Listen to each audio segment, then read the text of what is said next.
திருப்பத்தூர் அருகே பட்டு வளர்ப்பிற்கு அரசு கொடுத்த இடத்தை தனியார் ஆக்கிரமிப்பு செய்ததாகவும் தங்கள் பெயரில் பட்டா வழங்க கோரி மாவட்ட ஆட்சியரிடம் ஆதி திராவிடர் கூட்டமைப்பினர் மனு. சிவகங்கை மாவட்டம் திருப்பத்தூர் அருகே கம்பனூர் கிராமத்தை சேர்ந்த ஆதி திராவிடர் மக்கள் மாவட்ட ஆட்சியர் ஆஷா அஜித்திடம் புகார் மனு ஒன்றை அளித்தனர். அதில் கடந்த 1992ஆம் ஆண்டு அப்போதைய மாவட்ட ஆட்சியர் தங்களுக்கு பட்டுப்புழு வளர்ப்பு தொழில் செய்வதற்காக 1 ஏக்கர் நிலம் வழங்கினார்.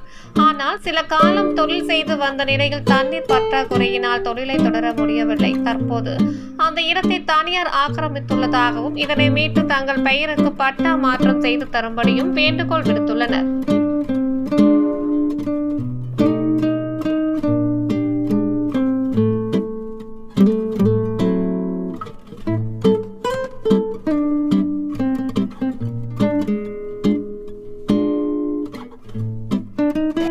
வணக்கத்துக்குரிய மாவட்ட ஆட்சியர் அவர்களின் கவனத்திற்கு கம்பனூர் கிராமம், திருப்பத்தூர் வட்டம் கம்பனூர் கிராமத்தில் உயர்திரு புரட்சித் தலைவர் எம்ஜிஆர் அவர்கள் காலத்தில் வழங்கப்பட்ட பட்டு குழுமம் வளர்ச்சி குழுமத்தில் எங்களுக்கு வழங்கப்பட்ட இந்த பட்டா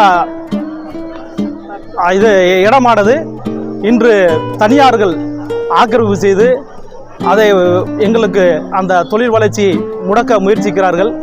ஆகவே மீண்டும் எங்களுக்கு அந்த இடத்தை ஆக்கிரமிப்பு நடந்த இடத்தை எங்களுக்கு மீண்டும் பட்டா வழங்கி எங்களுடைய மீண்டும் அந்த தொழிலை மீண்டும் நாங்கள் செய்வதற்கு வழிவகை செய்யுமாறு அன்போடு கேட்டுக்கொள்கிறேன். நாங்கள் ஒரு 36 பேருடைய அந்த இடம், குறைஞ்சபட்சம் 50 பேருடைய இடம். ஆனால் 36 பேர் தான் இப்போ தற்சமயம் அதோடைய இது இருக்க. நாங்கள் முன்ன பட்டு பூச்சி கொடுத்துட்டீங்களா? மாவட்ட ஆட்சியரை 2 முறை ஏற்கனவே சந்திச்சிருக்கோம். கடந்த 36 ஆண்டுமா இது விஷயமா நாங்கள் போராடிக்கிட்டு இருக்கோம். ஆனால் எந்த ஒரு நடவடிக்கையும் எடுக்கவே இல்லை. முதல்வரும் மாவட்ட ஆட்சியாளரும் இதை ஒரு தனி கவனம் எடுத்து உடனடியாக நடவடிக்கை எடுக்கும்படி அன்போடு கேட்டுக்கொள்கிறேன். பட்டா வழங்க வேண்டும் என்று அன்போடு கேட்டுக்கொள்கிறேன். என் பேர் திருநாவுக்கரசு.